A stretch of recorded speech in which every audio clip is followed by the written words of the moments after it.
কাহিনী। আসসালামু আলাইকুম। ওয়ালাইকুম আসসালাম। আপু কেমন আছেন? আলহামদুলিল্লাহ ভালো আছি। আপু আপনার নামটা কি? আমার নাম হচ্ছে সুমাইয়া। Home district? ফরিদপুর। ফরিদপুর। জি। তো আপু আপনার পরিবারে কে কে আছে? আমার পরিবারে মা বাবা ভাই বোন আছেন। ও আচ্ছা। তো মূলত আমাদের ক্যামেরার সামনে কেন আসছেন? আপনাদের ক্যামেরার সামনে তো ভাইয়া বারবারই ফিরে আসি, কিন্তু একটা মনের মানুষ খোঁজার জন্য কিন্তু পাই না তো। ও আচ্ছা, এর জন্য কাকে দায়ী করেন? আপনার কপালকে দায়ী করেন না আমাদেরকে দায়ী করেন, আমাদের ব্যর্থতা? না না, আপনাদের দায়ী কিসের জন্য করবো? সেটা হলো আমার ভাগ্য, আমার ভাগ্যে নাই, হয়তো পাই না এই জন্য। ও আচ্ছা, মানে অনেক সুন্দর কথা বলছেন। যে তবে আশা করি ইনশাল্লাহ এই ভিডিওটা যেন আপনার জীবনের শেষ ভিডিও হয়, যেন ভালো একটা মনের মানুষ পান, এটাই আমরা দোয়া করবো আল্লাহ তাআলার কাছে। তো আপু আরেকটা কথা, আপু আপনার কি ফোন আছে? হ্যাঁ, আমার ফোন নাই, ঠিক আছে, যেটা ছিল সেটা নষ্ট হয়ে গেছে। তো দেখা গেছে আমার দিয়ে কিছু হবে না, কারণ আমার ফোন না থাকলে আমি কিভাবে কথা বলবো। আর কেউ যদি মনে করেন আমাকে এই ভিডিওতে পছন্দ করে থাকে, সে যদি আমার সাহায্য সহযোগিতা করে ফোনের ব্যবস্থা করে দিতে পারে, তাহলে আমি কথা বলতে পারবো তার সাথে। ও আচ্ছা।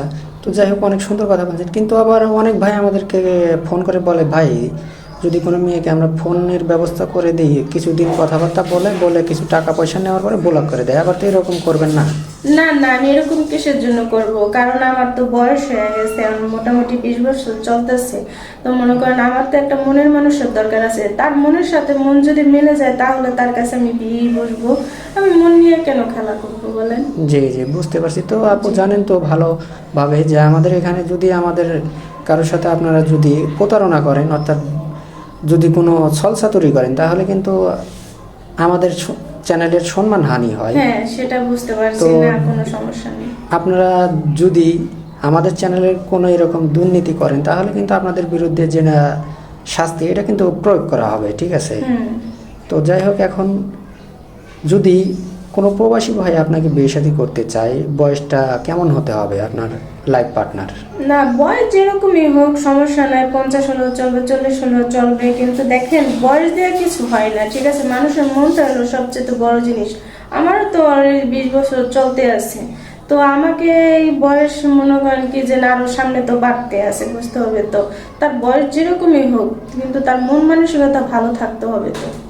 জি জি, বুঝতে পারছি। মানে বয়স দিয়ে কোনো আসে যায় না, তার না, সুন্দর মনের একটা মানুষ হ্যাঁ। আপনি চাচ্ছেন যেন সারা জীবন তার সাথে সুখে সংসার করতে পারে। জি জি। জি জি, বুঝতে পারছি। তো আপু আপনি উচ্চতা কতটুকু? আমি উচ্চতা 5 ফিট। 5 ফিট না? জি ও আচ্ছা। তো যাই হোক আপু, আপনার পরিবারে আপনার মা বাবা আর একটা ভাই আছে নাকি? জি। ও আচ্ছা। তো আপনি বড়? জি, আমি বড়। ও আচ্ছা। তো যাই হোক, আমাদের এই ক্যামেরার সামনে যা আসছেন, বাংলাদেশের 64টা জেলা, কোন জেলা আপনার পছন্দ? জি, আপনার? আমার দেশের জেলাই আমার পছন্দ। ও মানে আপনি দেশের জেলার ছেলে হলে আপনার কাছে অত্যন্ত ভালো নাকি? না, সেটা সমস্যা নাই, দেখা গেছে যে কোনো মানে আমার দেশের জেলা আমার কাছেই পছন্দ, আর যে জেলার লোক হোক না কেন, কিন্তু আমার ভাগ্যে তো থাকা লাগবে। জি জি, বুঝতে পারছি। মানে জেলা দিয়ে কোনো আসে যায় না, না, যেন না। মানুষটা যেন ভালো হয়, তার ব্যবহার মানে তার কথাবার্তা যেন সারা জীবন সে আপনার দায়িত্ব নেয়, এটাই তো নাকি? এটাই। তো আচ্ছা, ঠিক আছে, ভালো থাকবেন, সুস্থ থাকবেন, আল্লাহ হাফেজ।